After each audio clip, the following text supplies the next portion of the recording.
dengan Abdul Bunyamin, sesepuh Nahdlatul Ulama Jawa Barat, Suriah, dengan Abdul Wahid dan seluruh ajengan yang hadir, tidak lupa ajengan Deddy Mulyadi.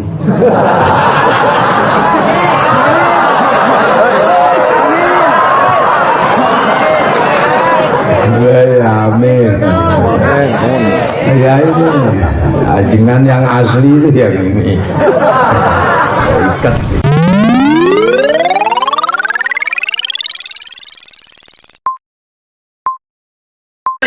Dengarkan ceramah dari pendekar Nahdlatul Ulama. Buka mata, buka telinga, mari kita dengarkan pendekar Indonesia, yaitu Gus Muwafiq dari Yogyakarta. Tafadhol. Pakai kursi Gus. Bangga ini ada di aja sama Di sini Gus. di sini aku. Assalamualaikum warahmatullahi wabarakatuh. Waalaikumsalam warahmatullahi wabarakatuh. Ini dikasih apa ya? Oh, dikasih mic. Video biar nggak jadi hoax. Bismillahirrahmanirrahim. Bismillahirrahmanirrahim. Assalatu wassalamu ala rasulillah Sayyidina Muhammad ibn Abdillah wa ala alihi wa ashabihi wa azwajihi wa dhurriyyatihi wa ahli baitihi man tabi'ahum bi ihsan ila yaumil qiyamah.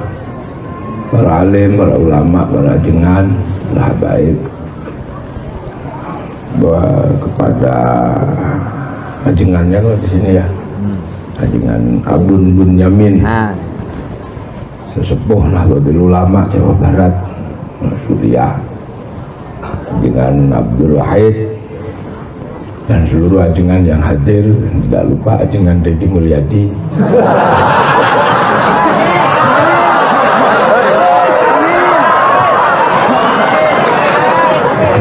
Amin.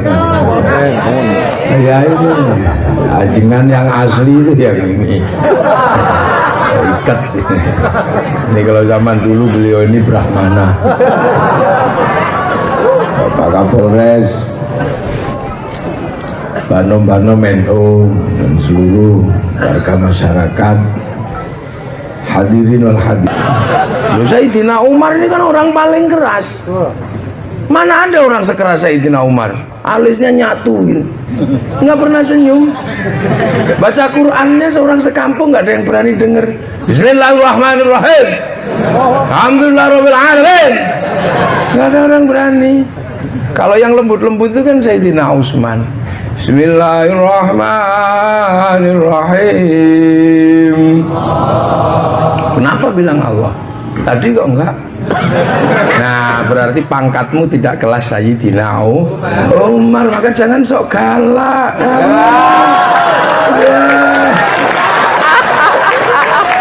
Ketahuan kelasnya sekarang. Makanya jangan jangan loh, kelasnya cuma kelas Sayyidina Utsman, Sayyidina Ali. Kalau kelasnya Sayyidina Umar tadi saya bilang Bismillahirrahmanirrahim. Allah gitu. Hari maneh. Berarti orang Sunda memang orang yang lemah lembut. Cocok. Yang ngecek lokasinya gampang, ternyata nggak keluar tuh. Begitu Bismillahirrahmanirrahim, Allahnya keluar. Bismillahirrahmanirrahim.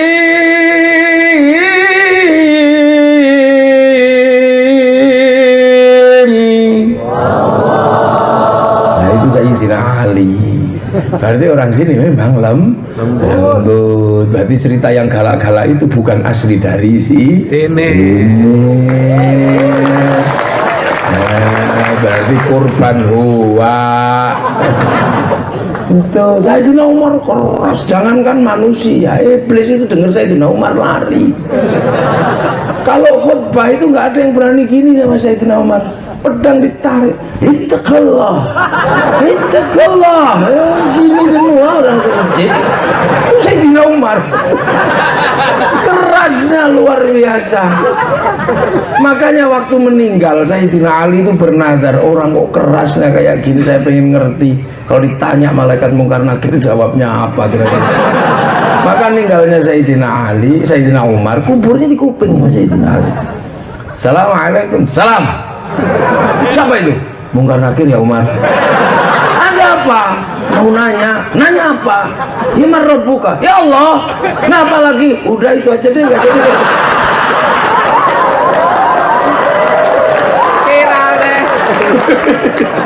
Waras itu, waras Sayyidina Umar itu. Nggak ada yang ditakuti di dunia ini itu. Yang ditakuti cuma 3, Allah, Rasulullah, istrinya. Loh, ya mirip-mirip juga sama yang di sekitar sini kayaknya. Mirip Sayyidina Abun. Kata Kang Deddy mirip Sayyidina Abun. Loh, ini loh makanya loh. Kabar ini menyebar ke masyarakat Makkah, ke masyarakat yang lain menyebar ini cerita tentang Rasul naik ke langit dan sahabatnya nggak ada yang percaya. Maka yang paling seneng Abu Jahal. Abu Jahal seneng, Abu Jahal langsung datang ke Rasulullah. Muhammad, apa man? Pamannya. Iya katanya kamu habis naik dari langit. Iya. Hebat kamu. Nabi beneran hebat kamu bisa naik ke langit. Iya gitu, tapi kan temanku nggak ada yang percaya man. Alah temenmu gitu jelek-jelek aja diurus, bodoh-bodoh temenmu itu akalnya nggak nyampe, orang budak-budak gitu. Udah nggak usah dipikir lah teman-temanmu orang kiri-kiri gitu, nggak percaya nggak usah dipikir lah. Tapi kalau kolega saya, relasi saya pasti seneng dengar ceritamu dan pasti percaya wong teman saya ini intelektual semua.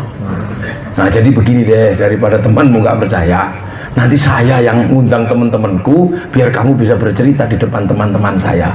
Saya potongin kambing, potongin unta, saya siapkan semuanya, panggungnya saya siapkan biar kamu bisa bercerita tentang Isra Mi'rajmu itu. Jam berapa man? Besok datang ke sini habis isya ya. Oh ya. Rasul datang ke tempat Abu Jahal. Abu Jahal halumi, kumpul. Muhammad sudah mau cerita itu. Wah, akhirnya Rasul datang menceritakan Isra Mi'raj yang menyiapkan semuanya Abu Jahal. Dari Rasul pidato pertama kali di peringatan Isra Mi'raj itu panitianya Abu Jahal. Sama Abu Jahal bilangnya kafir ya?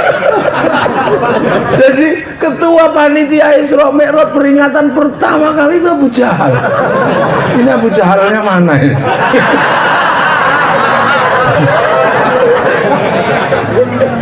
Iyalah, Abu Jahal kan pinter sudah ya, sudah Muhammad silakan cerita. Mana Rasul cerita.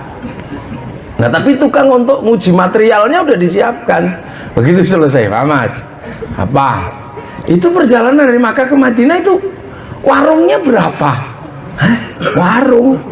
Ya yang mikir warung siapa, kan nggak ada yang mikir warung. Tapi memang rencana jahatnya Abu Jahal untuk menguji sesuatu yang nggak dipikirin orang.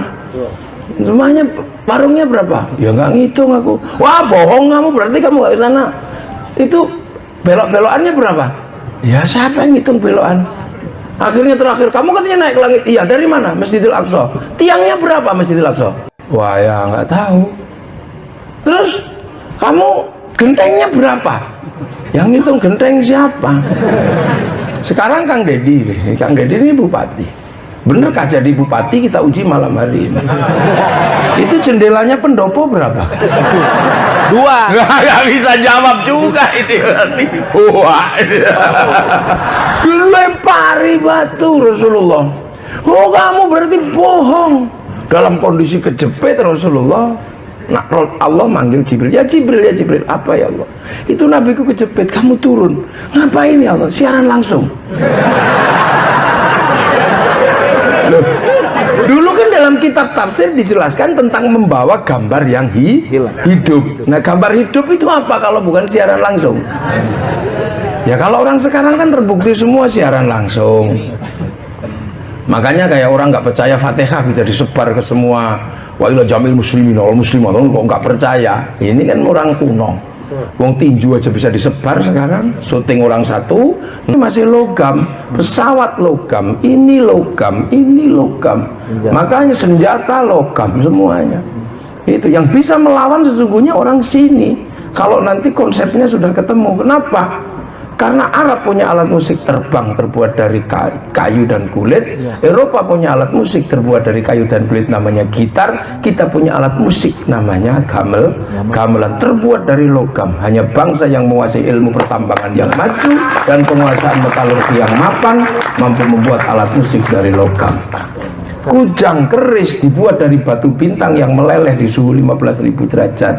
Jerman sekarang mampu melelehkan logam sampai di 7.000 derajat. Karena di atas itu reaktornya nggak kuat. Kita sudah nggak ngerti 15.000 derajat masa lalu itu api apa.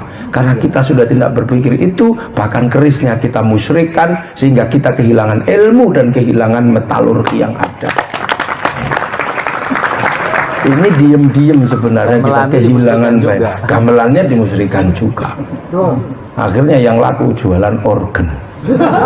Akhirnya organ tunggal.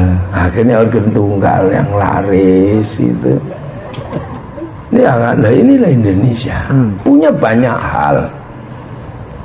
Nah, Nabi Sulaiman lahir nabi baru lagi, punya kehebatan yang luar biasa. Bangun pembangunan apa saja pakai jin. Burung diajak ngomong, semut diajak ngomong, sampai kentut bisa diajak ngomong. Makanya kalau Nabi Sulaiman ada orang kentut nggak pernah ribut, karena kentutnya ditanya, kamu kentutnya siapa? Kentutnya Muafik. Udah selesai, nggak ada pertanyaan. Ini Nabi Sulaiman, dan Nabi Sulaiman ini yang bangun kota besar namanya Baitul Muqaddas yang sekarang ada di Filistin itu. Dari Bani Israel lahir lagi nabi besar namanya Isa alaihis salam, punya kitab namanya Injil. Dari kitab itu lahir agama besar namanya Nasrani. Bahkan sampai hari ini pusat kotanya ada di Vatikan. Pemimpin tingginya namanya Paus. Sampai di beberapa negara namanya kardinal, ada namanya Romo, uskup. Di semua negara. Nah, di zaman Rasul ini mau ditutup nggak bisa, karena Yahudi Nasrani itu hidupnya enak. Dia nyerang Romawi kalang kabut. Padahal Romawi negara terkuat di Eropa waktu itu, punya Tuhan namanya Zeus, menikah dengan istrinya namanya Hera, punya anak Hercules. Dia ditabrak sama orang Yahudi Nasrani, KO orang Romawi. Akhirnya orang Romawi punya kepintaran. Kalau aku mau menang dengan orang Yahudi Nasrani, kan ku curi kitabnya. Ambillah Taurat, ambillah Injil. Akhirnya berubah jadi Old Testament dan New Testament. Akhirnya perkelahian berani. Akhirnya Hawariyun kalah, tapi Romawi bangkrut. Akhirnya melakukan embargo emas. Karena embargo emas dilakukan oleh Romawi, negara Asia kekurangan emas. Yang paling parah adalah orang India. India kehilangan emas karena India ini hidung emas, kaki emas, kuping emas, gigi aja emas orang India. Di embargo Romawi nggak punya emas, pecah perang ras dua, satu ras Arya, satu ras Weda. Ras Weda keluar dari India, terdampar di Pulau Maldiv, bikin kerajaan Salangkanaya. Punya anak namanya Mula Warman, bergeser ke ujung timur Kalimantan, bikin kerajaan Kutai Kartanegara. Punya anak Dewa Warman masuk ujung kulon, bikin Salokonegoro. Masuk pedalaman Jawa Barat, anaknya namanya Purnawarman, bikin Tarumanegara. Punya anak Senasan Hageser Galuh. Punya anak Sanjaya masuk pedalaman Jawa Tengah, bikin kerajaan besar namanya Mataram. Ini dunia bergerak seperti itu dari dulu. Mataram menjadi besar karena apa? Hidup di negeri kaya seperti Nusantara. Tapi pecah perang antara antara dua kekuatan. Yang satu bangsa Sanjaya Hindu, yang satu bangsa Sailendra Buddha. Bangsa Sanjaya sampai nggak mau jadi raja, namanya Panuko, pergi ke India belajar ilmu arsitektur, pulang dikenal dengan nama Resi Gunadarma. Yang bangsa Sailendra semakin kuat, punya raja namanya Garung, bergelar Semaratungga. Saking kerasnya akhirnya dia menang perang, tapi waktu selesai perang mau bikin candi nggak punya arsitektur, maka minta si Panuko yang orang Hindu atau si Gunadarma bangunkan candi. Lahirlah sebuah candi Buddha tapi nuansanya Hindu, dikasih nama Sambara Budura yang kemudian dikenal dengan nama Borobudur. Akhirnya kemudian Wangsa itu bersatu karena anak Semaratungga namanya Pramodawardhani jatuh cinta sama Panukuh atau Gunadarma. Diambillah menantu, akhirnya orang Hindu jadi raja di kerajaan Buddha bergelar Rakai Pikatan. Habis itu kemudian orang Hindu dibikinkan candi namanya Prambanan, dikomandoi oleh namanya Resi Kumbayoni bahwa pengawasan Lokapala putra Rakai Pikatan rukun. Habis itu maka Balaputra Dewa ketika pulang ke Palembang bangun Sriwijaya, nggak ribut masalah agama, Sriwijaya jadi besar. Yang Hindu kemudian bergeser ke timur dipimpin Sindok menghasilkan wangsa-wangsa di timur, nggak lagi ribut karena sudah punya pengalaman. Akhirnya menjadi kerajaan besar namanya Singasari yang di sini bernama Pajajaran. Udah nggak ribut karena sudah punya pengalaman kenegaraan dan keagamaan. Di zaman Majapahit dikuatkan kembali dalam Bhinneka Tunggal Ika. Artinya bangsa ini dari dulu berbeda-beda dan semenjak itu saling menjaga. Makanya kalau hari ini ada banser jaga gereja, jangan diolok-olok. Itu warisan asli bangsa Indonesia. Itu warisan asli. Memang dari dulu kita beraneka ragam. Makanan paling beraneka ragam itu makanan Indonesia. Apa aja bisa dimakan. Apa omongan paling beraneka ragam, omongan Indonesia. Di Jawa Timur sana ya opo, Jawa Tengah apa kepiye, Jawa Tengah ke sini kepriwe, sampai sini kunaon, neneon, aya naon, kumaha, daramang. Ini bahasa paling banyak kita ini. Makanan paling banyak, bahasa paling banyak, bahkan hantu paling banyak dunia itu. Orang Eropa mengenal Casper sama vampir, sama palingnya Dracula. Orang Arab iblis sama jin, jin ahmar palingnya. Sini macam-macam. Ada genderuwo, ada unti, ada wewe gombel, ada gundul pringis, ada tuyul. Ngalah banyak sekali jumlahnya di sini. Ini makanya menjadi sebuah keberagamaan dan kita memiliki apa yang nggak mereka miliki.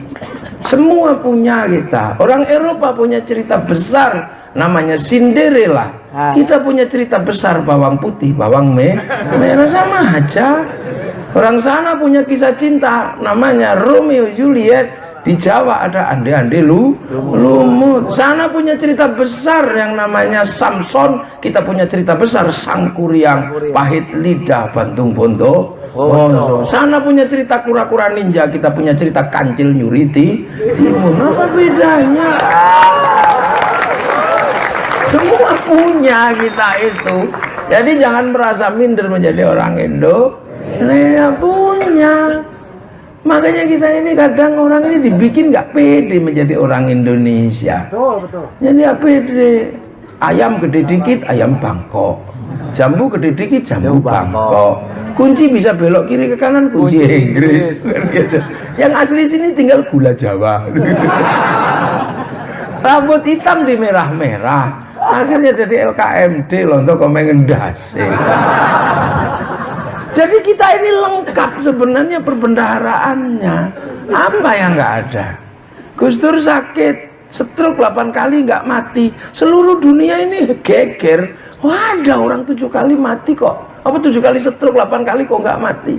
Mereka kesini, ternyata mereka kaget. Obat ayam gede dikit, ayam Bangkok. Jambu gede dikit, jambu Bangkok. Kunci bisa belok kiri ke kanan, kunci Inggris. Gitu. Yang asli sini tinggal gula Jawa. Rambut hitam di merah-merah. Akhirnya jadi LKMD loh, untuk komendas. Jadi kita ini lengkap sebenarnya perbendaharaannya. Apa yang nggak ada? Gus Dur sakit, stroke 8 kali nggak mati. Seluruh dunia ini geger. Wah, ada orang 7 kali mati kok. Apa 7 kali stroke 8 kali kok nggak mati? Mereka kesini, ternyata mereka kaget. Obatnya cuma air doang, itu aja, itu aja tiap pagi. Mereka lebih heran lagi karena di Indonesia ada pengobatan yang namanya pengobatan Bluetooth.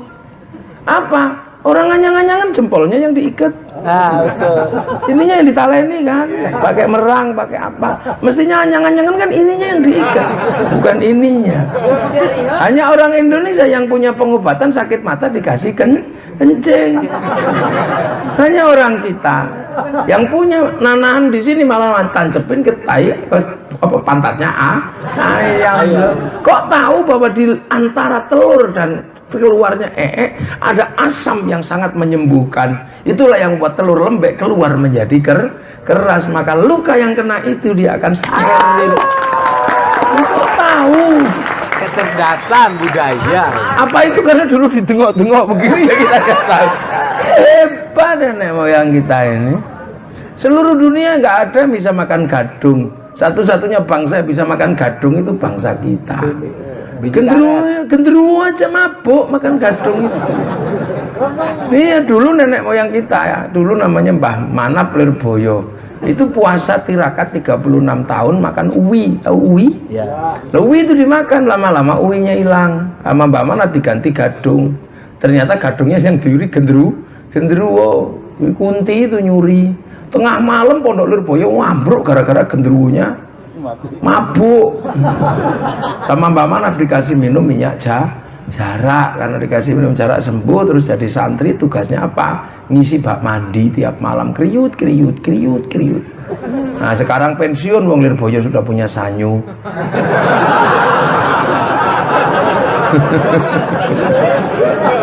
Jadi kita ini kadang lupa, kita ini punya bangsa yang hidup sudah dari dulu sebelum yang lain datang. Nah itu semua ditahayulkan, padahal itu pusat ilmu pengetahuan semuanya.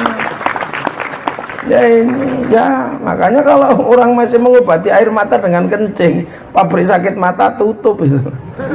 Ini bangkrut. Obatan nyangan-nyangan kalau orang masih ngikat jempolnya, kukut dia bangkrut. Sakit gig apa kuku kalau masih dimasukin ke belakang ayam ya. Di Indonesia kita punya semuanya. Itulah inilah yang kemudian menjadi cikal bakal bangsa Nusantara yang kemudian jadi kita ini. Nah sementara akhirnya Khawariyun pergi ke sana. Nah akhirnya yang menemukan Rasulullah. Nah itulah, begitu situasi sudah sangat sulit, Rasulullah ini mau nutup, udah ada ditutup. Nah itu yang tahu kenapa mesti ditutup itu Allah. Tapi cara nutupnya menggunakan Bani Ismail, kembalikan kepada simbol awal namanya Baitul Haram Ka'bah, bukan lagi Baitul Maqdis. Makanya ribut. Nah ketika ribut dari awal sudah tahu, makanya Rasul itu waktu lahir sudah dicari. Jangan sampai orang ini nanti masalah menutup kekuatan kita. Maka lahirnya sudah dicari seperti mencari lahirnya Nabi Isa oleh orang Romawi, Nabi Musa oleh Fir'aun, Nabi Ibrahim oleh Namrud. Tapi gagal karena apa? Disembunyikan oleh Allah. Calon Nabi besar lahir di pengungsian pada saat perang. Yang satu calon Nabi besar lahir dari bayi yang hanyut. Yang satu Nabi besar lahir dari laki-laki, dari anak yang gak punya bapak. Nabi Ibrahim lahir di tengah goa. Maka jangan sekali-sekali kita merendahkan anak-anak kita ya, karena kita nggak tahu dari takdirnya dia menjadi apa. Ada yang tahu. Kang Deddy waktu kecil siapa yang nyangka bakal jadi bupati?